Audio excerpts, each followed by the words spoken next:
नमस्कार दोस्तों, good evening to all of you. मेरे प्यारे बच्चे, आप सभी कैसे हैं? आप सभी खुश हैं कि नहीं? क्योंकि आपके बोर्ड एग्जाम होने वाले हैं। खुशी तो नहीं है, लेकिन खुशी तो बनानी पड़ती है। तो खुश होने के लिए करते क्या है? मेहनत करना है, स्टडी करना है। तो स्टडी के साथ साथ आपका आज का डिस्कशन है अनंत विस्तार वाली समतल चादर के निकट वैद्युत की तीव्रता कैसे आपके 3 नंबर पक्के करते हैं। कभी इधर उधर हिलने डुलने की जरूरत नहीं है। वीडियो को बिना स्किप किए हुए देखते रहेंगे। चलते हैं अनंत विस्तार वाली समतल चादर के निकट वैद्युत क्षेत्र की तीव्रता कैसे ज्ञात करते हैं। अनंत विस्तार वाली समतल चादर, हमने एक ये समतल चादर है और इस चादर में आवेशित कर दिया गया। क्या कर दिया गया? आवेशित कर देते हैं। ये अनंत विस्तार वाली समतल जो चादर है, इसमें ये किसका अनुप्रयोग है? गॉस की प्रमेय का अनुप्रयोग। गॉस की प्रमेय तो आपको पता ही है क्या है। गॉस की प्रमेय क्या होता? फाई बराबर क्यू अपान एप्सिलॉन नॉट। इसमें आवेश का प्रश्न घनत्व भी कार्यरत होता है। आवेश का प्रश्न घनत्व को किससे प्रयोग करते हैं? सिग्मा से प्रयोग करते हैं। सिग्मा इक्वल टू क्या होता है? क्यू अपान ए। एकांक क्षेत्रफल में उपस्थित आवेश की मात्रा को आवेश का प्रश्न घनत्व कहते हैं, जिससे सिग्मा से प्रयोग करते हैं। सिग्मा इक्वल टू क्यू अपान ए। हाँ, इसमें समझने की क्या, सोचने विचारने की बात नहीं। सिग्मा इक्वल टू क्यू अपान ए। तो ये इसमें आवेश का प्रश्न घनत्व कारक होता है सिग्मा।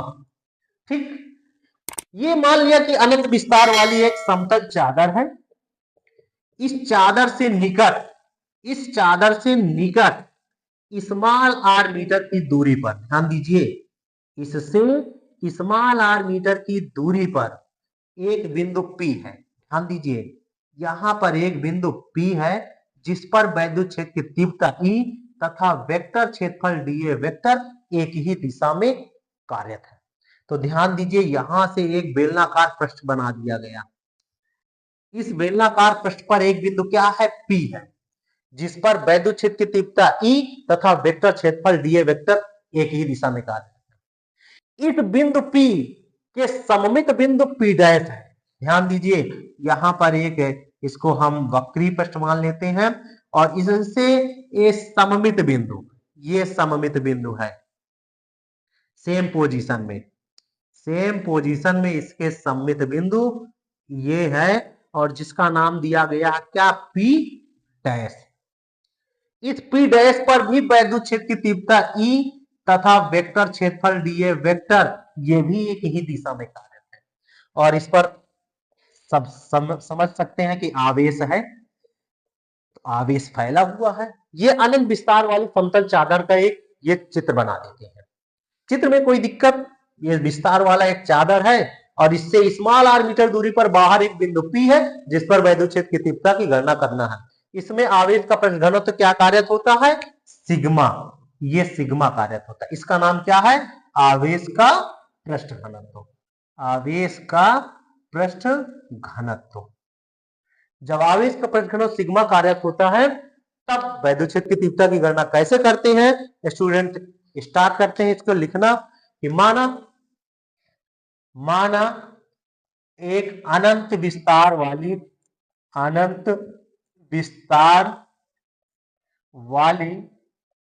समतल चादर है जिसमें प्लस Q कूलाम का आवेश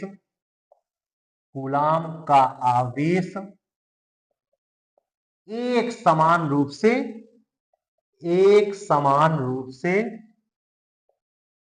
वितरित है।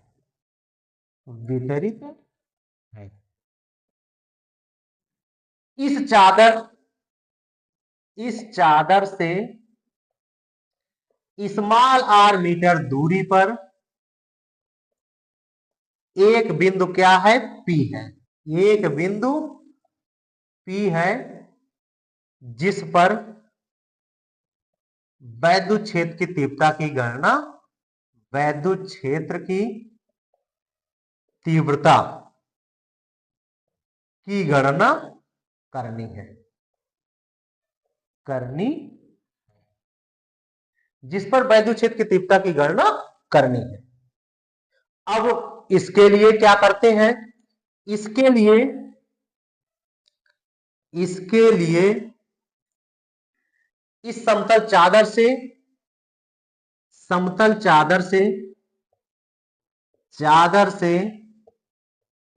r मीटर दूरी पर एक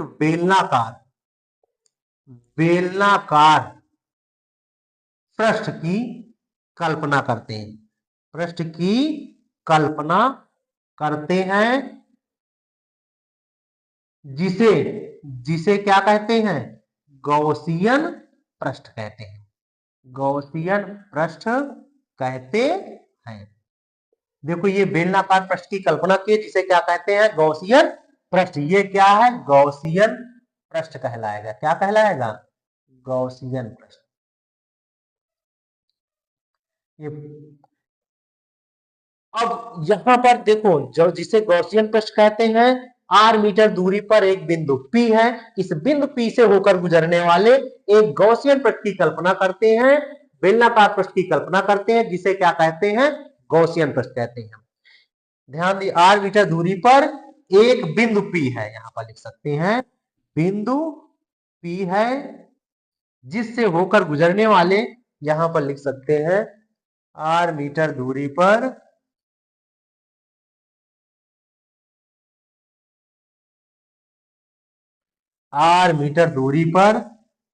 एक बिंदु P है, जिससे होकर गुजरने वाले बेलनाकार पृष्ठ की कल्पना करते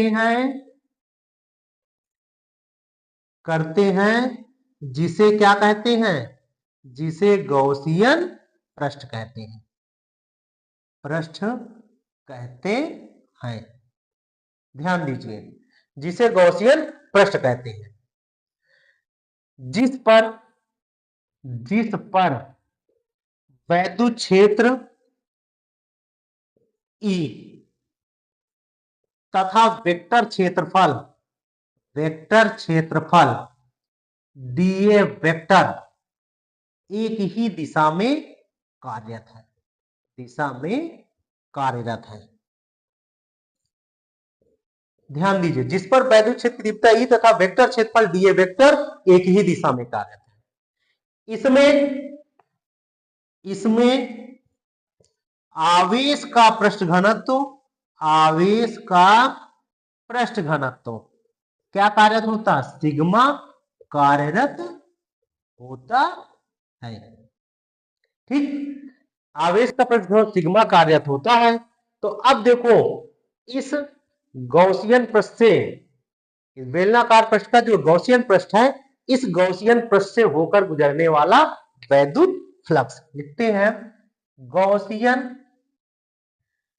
पृष्ठ से होकर गुजरने वाला वैद्युत फ्लक्स। अब ये डी फाई ई बराबर क्या होता है? E vector dot DA vector होता है। इस बिंदु P पर निकालते हैं गॉसियन पृष्ठ से होकर गुजरने वाला वैद्युत फ्लक्स फाई बराबर क्या होगा? इसके लिए डी फाई 1 इसको नाम देते हैं 1 से, तो ई डीए हो गया। तब ई और डीए किस दिशा में कार्यरत है? एक ही दिशा में कार्यरत है, क्योंकि ई व डीए एक ही दिशा में कार्यरत है।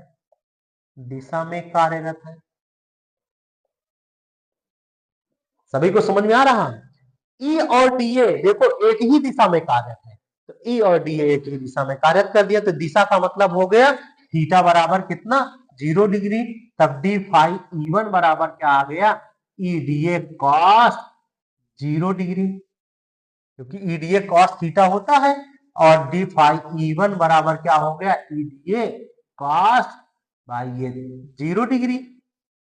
थीटा बराबर 0, कॉस 0 का मान कितना होता है? 1। तो डी फाई ई1 बराबर कितना आ गया? E D. कोई दिक्कत? अब मानते हैं कि ये बिंदु P के सममित बिंदु P डैश खींचते हैं।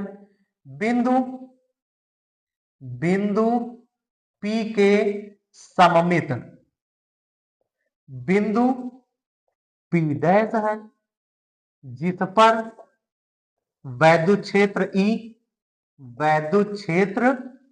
E तथा वेक्टर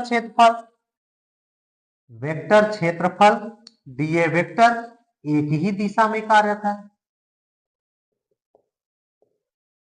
है। जब सममित बिंदु है तो उसी प्रकार वैद्युत क्षेत्र फ्लक्स इसमें भी वैद्युत, तब P डैश पर वैद्युत फ्लक्स कितना हो जाएगा? वैद्युत फ्लक्स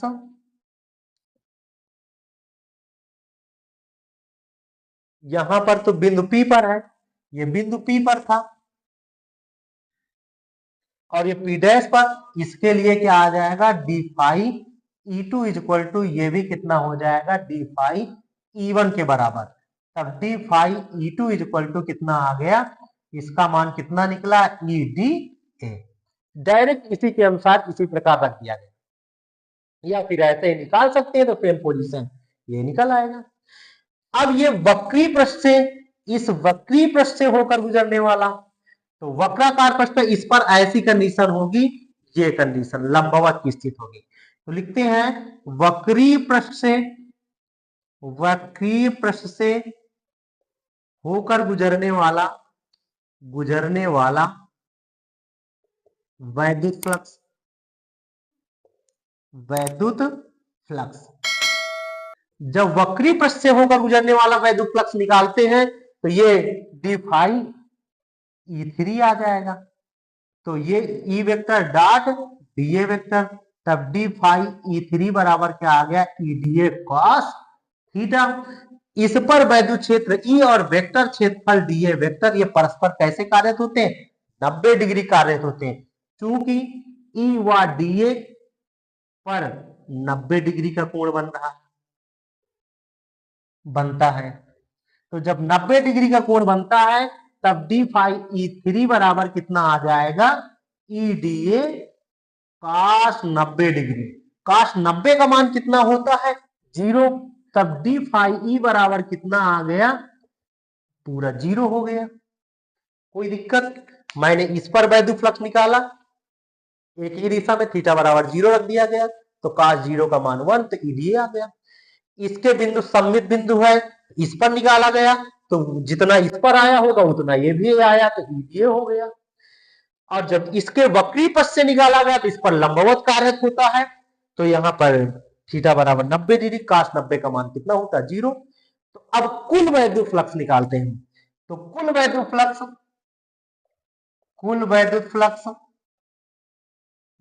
वैद्युत फ्लक्स निकालते हैं तो डी फाई ई बराबर क्या होगा? D phi E1 D phi E2 plus D phi E3 कर देते हैं।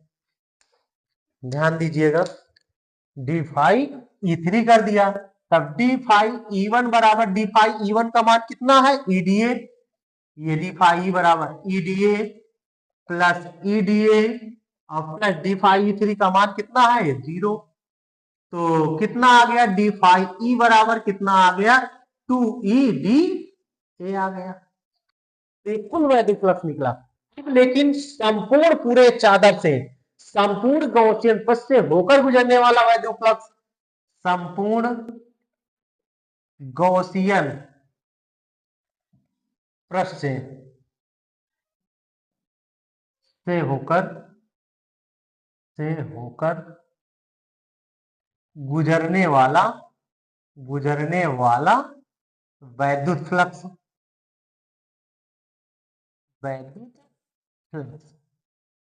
फाई बराबर कितना आ जाए? Close integration of D phi. तब फाई बराबर डी फाई का मान कितना है? क्लोज इंटीग्रेशन ऑफ 2EDA, ये मान रख दिया गया। तो फाई बराबर कितना आ गया? 2E close integration of DA। अब देखिए, केवल इसके क्षेत्रफल में मान में परिवर्तन होगा, तो लिखते हैं क्योंकि इसका मान कितना आ जाएगा? DA बराबर A, ये क्षेत्रफल के बराबर हो गए, क्षेत्रफल के बराबर, तब फाई बराबर कितना? 2EA आ गया। इसको समीकरण 1 बना दिया। कोई दिक्कत? अब आपको पता है ये किसका अनुप्रयोग है, गॉस की प्रमेय है। तो गॉस की प्रमेय से जब गॉस की प्रमेय लगाते हैं तो फाई बराबर क्या होता है, क्यू अपान एप्सिलॉन नॉट। और इसमें आवेश का पृष्ठ घनत्व कार्यरत होता है, क्योंकि आवेश का पृष्ठ घनत्व सिग्मा बराबर क्या होता है, क्यू अपान ए। तो क्यू बराबर कितना हो गया, सिग्मा ए। ये क्यू का मान यहां पर रख दिया गया, तब फाई बराबर कितना आ गया, sigma A upon epsilon not. ये समीकरण कितना बना दिया, 2। अब समीकरण 1 व 2 से तुलना कर दिया गया, तो देखते हैं यहां पर समीकरण 1 व 2 से तुलना की गई, तो ध्यान दीजिएगा। तो ये फाई है, ये फाई के बराबर, तो एलचेस बराबर तो आरचेस बराबर तो 2e ए इक्वल टू कितना आ गया, sigma A upon epsilon not. ये मान ये बराबर कितना हो गया, ये। तो अब यहां से हमें ई का मान निकालना, तो ई इक्वल टू कितना आ गया, sigma A upon 2 A epsilon naught. A से ए कैंसिल हो गया, तो ई बराबर सिग्मा अपान 2 एप्सिलॉन नॉट। इसका मात्रक क्या होता है, न्यूटन प्रति कूलम होता है। यही है अनंत विस्तार वाली समतल चादर के निकट वैद्युत क्षेत्र। डेरिवेशन लॉन्ग है, 3 नंबर का पूछा जाता है, ऐसे पूरा लिखना पड़ेगा। जहां पर नहीं समझ में आया हो तो पूछ सकते हैं। कुछ नहीं है, वैद्युत फ्लक्स की परिभाषा, इस पर वैद्युत फ्लक्स, इस पर वैद्युत फ्लक्स, इस पर वैद्युत टोटल, और फिर गॉस की प्रमेय लगा दी गई और आवेश का पृष्ठ घनत्व पूरा समीकरण से चेंज बदल लिया गया। तो ई बराबर कितना निकल आता है, sigma upon 2 epsilon not.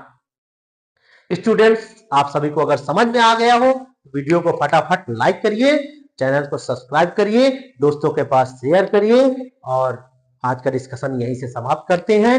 Thanks for watching.